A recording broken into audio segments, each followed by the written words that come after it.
What's funny is that when I am in a garden like that, my first reaction is to take everything and put it in my mouth. And I'm doing that since I arrived here. It's incredible.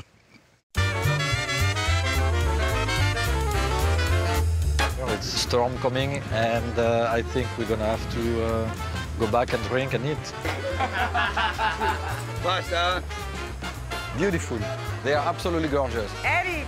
Good to see you. I brought the spinach. Oh, ravioli. Yes, let's do that. Okay. Which one is the potimarron? This is a great potimarron right there. Makes a great garnish for squash soup. I love squash soup. Thank you so much, David. This is really incredible. I'm thankful to what life brings to me. It's always about enjoying, celebrating, respecting the world where we are today.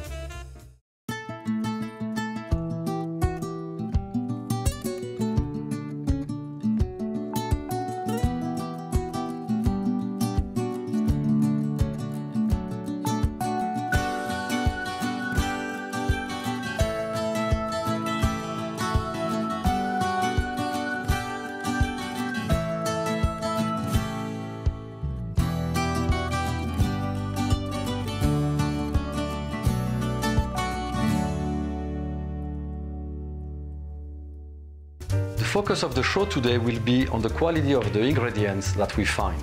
We will visit the garde-manger, making a very simple but very elegant dish with caviar and smoked salmon.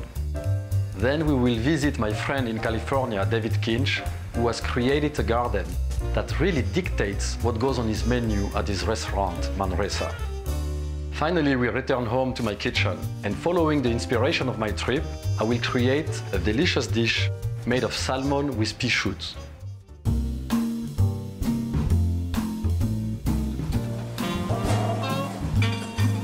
This is the garde-manger. Garde-manger means in French, keeping food. And this area is the coldest area of the kitchen, and it's a very important area is because for us, we prepare all the raw fish dishes. Victor is the chef garde-manger, he's responsible for the station. Victor is preparing a dish made of smoked salmon and caviar. It's Scottish organic smoked salmon. And the dish also will have some organic caviar, farm-raised. And what's interesting is that for many, many years, farm-raised was not really appealing to a lot of chefs because of the flavors of the fish not being very tasty, very good. And caviar was never tasting very good as well. Over a few years now, farm-raised has improved tremendously, and smoked salmon farm-raised tastes very good, as is caviar too. We find some caviar really delicious today. The one we use comes from Germany and is organic, and the process is totally sustainable. So this is an interesting dish because for the first time actually at Le Bernardin we use farm-raised products. Usually we use only wild products on our menu. It's extremely exciting to be in New York City and to run the restaurant, but you still need to come out and be inspired by nature. You come to California, it's nothing more beautiful than that. For me, it's very important to be able to travel. The Atlantic coast in the US is absolutely gorgeous, from Maine to Florida. But here, when you come to the Pacific, it's something very different. It's a very powerful energy coming out of the ocean. It's very soothing. How's it going? It's great to see you. How's the water? It feels great. Tons of wildlife, sea life out there. That's a great way of starting your day, David. Should we go to the garden? Sure, let's go. Okay.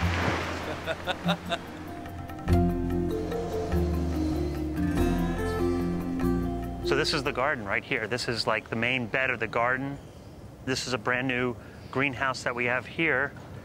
And we have about 200 things growing here. About 40, 50 of them are in experimental stages or in seedling forms. Since the garden is started over 3 years ago, we have been committed to biodynamic practices since the first day. It's about this enclosed system. You try to be as self-sustaining as possible, and you take care of the soil just as much as you would take care of the vegetables. How did it start and when and what happened? Well, I go to the farmer's market and I'd be standing in line behind 15 other chefs they're all buying the same produce. I was buying the same thing and using the same thing everybody else did. Over the course of time, I was thinking, how can I differentiate? So the logical step was probably to grow it ourselves, and we found Cynthia. Hi, Cynthia. Hey, Chef. How are you? Very well. How are you doing? This is my friend Hi, Cynthia. Eric. Hi, Eric. Nice to meet you. Nice to meet you, Chef. You have an incredible garden. It's just amazing. Thank you. It's all for David. The relationship with Cynthia, our partnership is that everything that grows here is for the restaurant and I can use.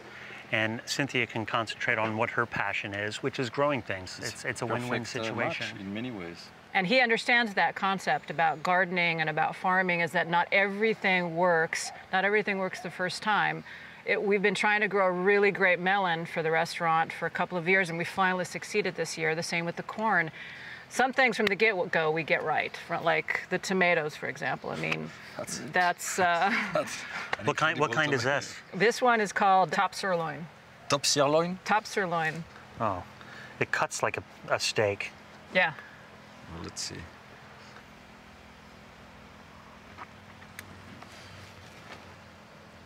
Very juicy, huh? It's very juicy. Very meaty texture. What do you do with a tomato like that right now at the restaurant? We serve it raw like this with the corn. We take the corn, we juice it, and then we just put it on the fire, and the natural starch thickens it into a pudding. It like a crème anglaise. Exactly. Then this with a seaweed salt. Yes. And that's it. If we cut into this way, it's got It a looks beautiful like, starburst of red inside the orange fruit. It looks like a sunset in California. Mm-hmm. It's beautiful colors. Do you see a difference, for instance, in between a vegetable coming right out of the garden and a vegetable that it's sold maybe in a market a few days later? Yes, very much so. What does it lose? It loses the flavor, it loses the texture? It loses the flavor and the texture. Both. It loses everything. It's just a slow, gradual decline. The heirloom tomatoes that you see at a farmer's market, if they were picked ripe, they would never survive the trip the to trip. the market. They bruise so easily. That's why you don't see them in commercial supermarkets. The difference of allowing an heirloom to the point to become where like that. But it almost barely hangs on the vine. I mean, it's almost like a gem. Yes. Mm-hmm. Yeah. I mean, the juices are like exploding. It's like you just barely touch it, and it's like. They just In peel. order to sweeten up the tomato on the vine, it has to be on the vine in the sunlight, a lot like wine grapes. There's a lot of similarities between tomatoes, which is a berry, technically speaking, and wine grapes. And if you pick those wine grapes off the vine too early, they're going to be sour. And then our job is to not lose that in the kitchen, is to accent that. Our job is to present that. And a lot of times it means backing away and cooking simply. And when we have new cooks start at the restaurant, the first thing we do is make them come up here. If they actually understand how things taste at the garden and what goes into it, it changes their perspective completely. And their appreciation for it. Yeah. What a great way to shop for vegetables. In here is the last bit of a really special plant that we like that's called Ficoid glaciale. It is a succulent. It's an ice plant that's naturally salty. It's amazing how shiny it is, huh? Yeah, it's, go ahead and pop it in your mouth. It's an explosion, huh? It's super crispy. Yeah, kind of natural crunch, saltiness. It's almost like a glass of water, a drink of water. 20 different. This is the Morel de Balbis. Right here. This is a very, very special. Be very careful. Look at the spikes on here. It's a lot, even on the leaves. Even on the leaves. Here's one right here. Let me pick this right here. There you go. Sometimes it's called a lychee tomato, but actually I think, judging from the flower, that it's a member of the nightshade family. But Which would mean, that means what? Related to an eggplant. Eggplant. You can tell by the seed structure on the inside. It resembles more of an eggplant than anything else. Yes, very much so. Here is our herb garden. This is called stevia. It doesn't look like, huh? It's very deceiving, the look. Do you know this? No. Stevia, 300 times sweeter than sugar by weight. Isn't that amazing? Ooh. Wow. Yes.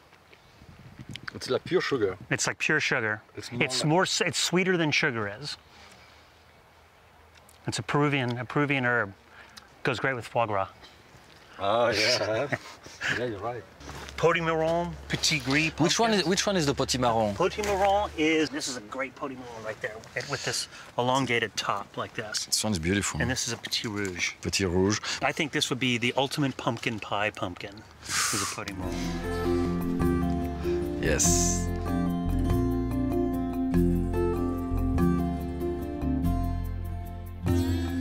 The garden writes the menu now. You know, we have this produce and we have to use it.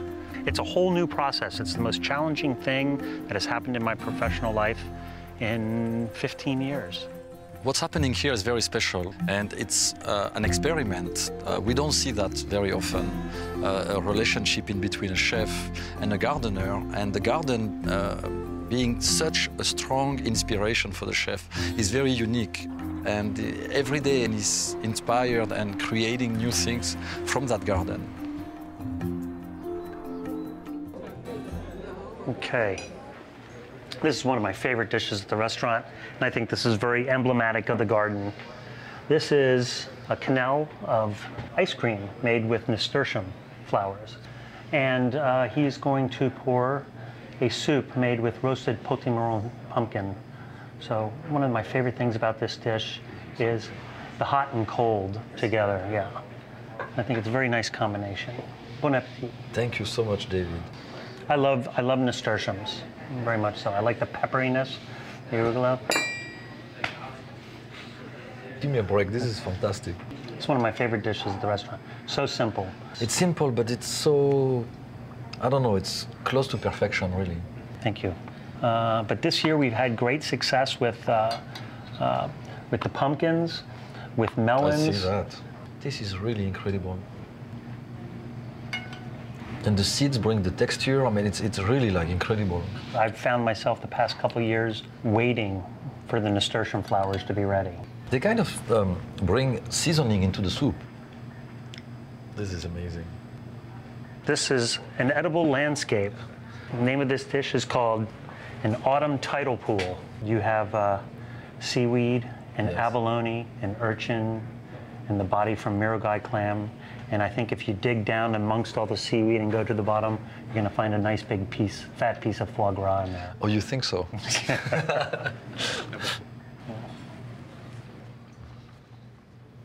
I'm jealous. This is incredible too. It's so light and it's so intense at the same time. And again, it's the same philosophy of respecting every ingredient and elevating every ingredient. It's what I'm striving to do every day at Le Bernardin too. Well, you know, when we were all walking on the beach, you know, that one little stretch of the coast, you know, the smell of the seaweed, you know, the mussels exposed to the sun, and it's like a rot, but it's not really a rot. It smells really good. I find those smells very, very appealing, and also very, very, you know, it's my home. It's, you know. I know you for a few years now, and I know that you're so intense and so passionate. What does the surf do to you? Does it relax you, or it's bringing more focus, or it's? Well, being inside, you know, being inside the kitchen, you know, the garden is very transforming, but the garden is also a part of work. It's part of my work day. But really, the perfect start of a day is to go to the beach and to paddle out. And there, you know, frankly, it doesn't even need to be waves. You know, there's something about, you know, just being in the water that's kind of cleansing out there, and you hear birds, you see fish, there's sea lions swimming all around. You forget about everything. It's also very cleansing. It really adds a whole great perspective on the day. We took Eric to Ripert to the garden today, and he's out in the dining room right now. Into the vegetable garden, it's a signature dish for the restaurant. The first thing is a couple of purees. Things that aren't seen until the very end, after you dig down for a bit. And then there's a cooked level of vegetables that are cooked. Sometimes there's up to 60, 70 different elements. The only sauce that's on this plate is the little vegetable juices that are spun up into a little foam, which resembles almost dew in the morning on the vegetables in the garden. And then there is a whole layer of raw vegetables. And then the final thing on top are the flowers, the stems, the little baby shoots, and the last thing is the edible dirt. It's dehydrated potato, parsnip, toasted almonds with roasted chicory root. it's always going to be very different. In the wintertime, it tends to be more root vegetable oriented. It becomes a little bit more hardier. Once again, what it is, it's a reflection. It's actually holding a mirror up to the garden and it being a reflection of what the garden is, not seasonally, but literally to that very day. Hey. And for the last thing, the signature dish for the restaurant, which we call Into the Vegetable Garden. Amazing. Voila. The presentation Bon appetit. is amazing, David. I can't wait. Let me.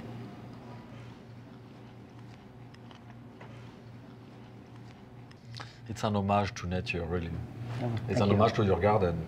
Exactly. More importantly, I mean, that's how. I mean, this dish has taken a long time to develop. It was actually a plate. It had burrata cheese. It had potatoes at one time.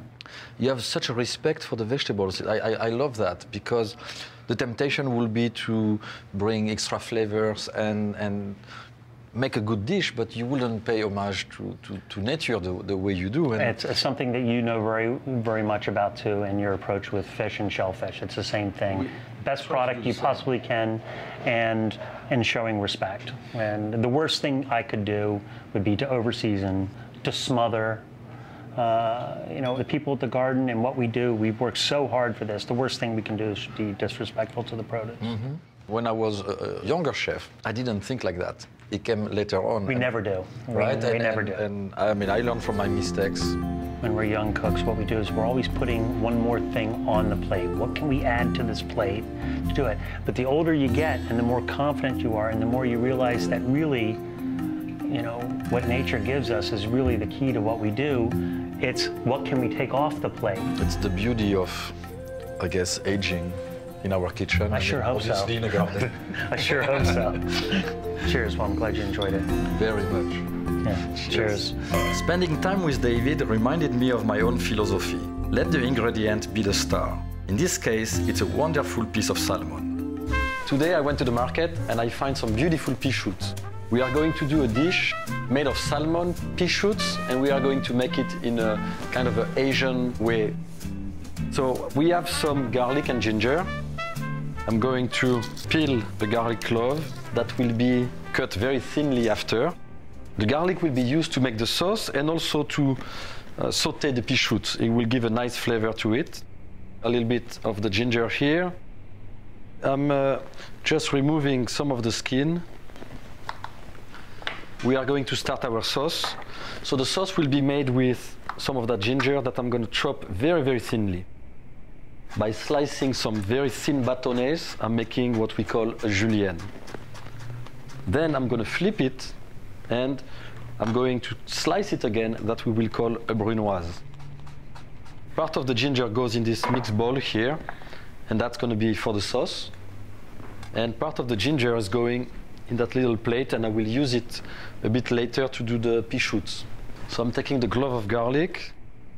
You can see this green part is like a garlic sprout. My grandmother always told me that it was not very easy to digest the sprouts, so we remove it.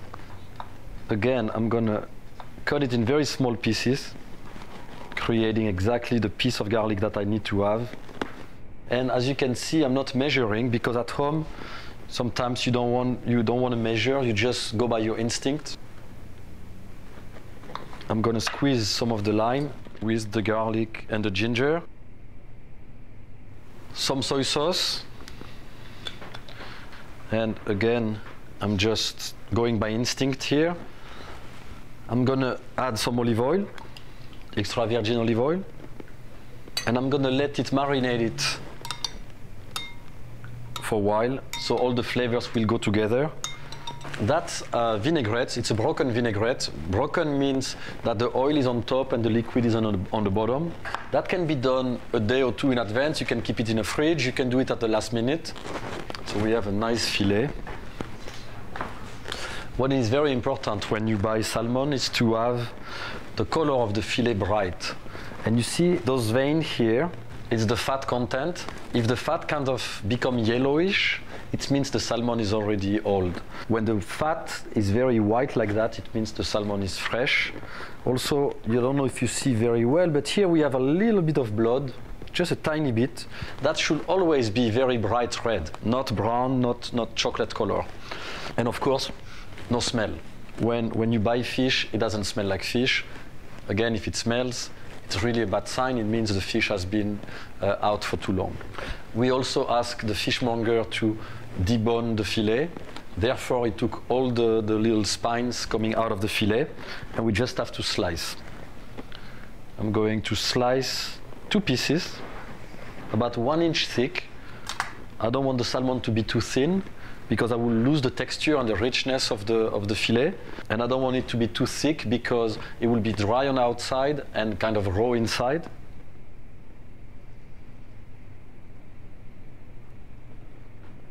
So some salt, pepper on the fish. I'm using some white pepper because white pepper will not stain the fillet of fish. Some salt. And you season the fillet on both sides, very important. If not, it will be kind of bland on the bottom. So again, some salt. We are going to sear the salmon. So as you notice, I season the food pretty much. I don't like to have bland food. Salt have the tendency to extract flavors. So if you don't put salt, it's kind of bland. When you put salt, suddenly your food has flavor. And then of course the pepper brings a little bit of spiciness, which is very pleasant. We have the flat top here like very hot. I'm going to pour a little bit of canola oil on top. We're going to brush the flat top, and the salmon is going to be seared. While the salmon is cooking, I'm going to saute the pea shoot. I'm using a little bit of canola oil in a pan. The pea shoots with a little bit of pepper,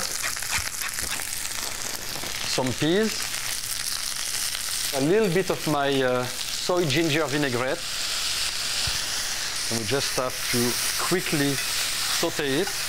I'm going to put a little bit of garlic ginger in it, and again toss it together. Salmon will be flipped, and you see it has a nice color.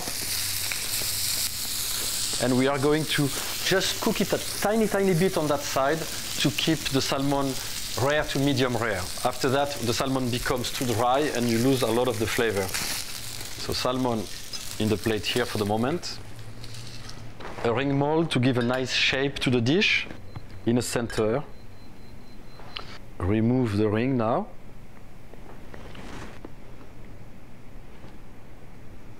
Add the sauce, and we just have to go and eat. What I love about this dish is you have a little bit of sweetness coming from the peas, and then you have the acidity coming from the lime, of course.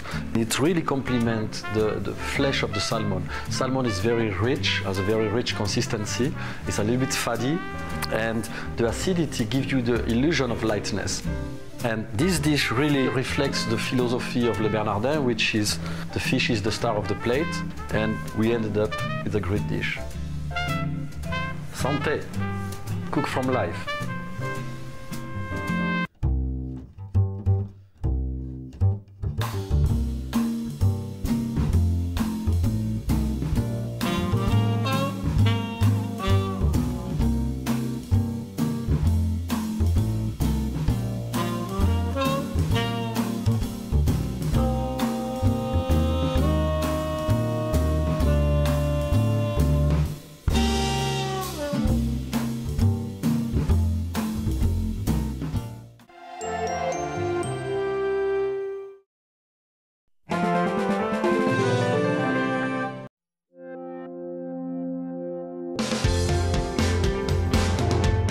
To quit your job and live the life you've always dreamed of? You're really living the dream, I would imagine, the expat dream. I feel more free here than I do in the States. This is it, man. Yeah. This is the life. Join me, Savannah Jane Buffett, as I follow two buddies from college who quit their grueling office jobs and moved down to St. John to be bartenders in paradise. Now they're not just serving drinks, they've created the #1 microbrew in the Caribbean. I looked out and there was about 30 cubicles. And at that moment, I said, I can't. I knew I wanted to roll the dice and that I wanted to take a break from what I was doing. Nice place to live, don't you think? Not bad.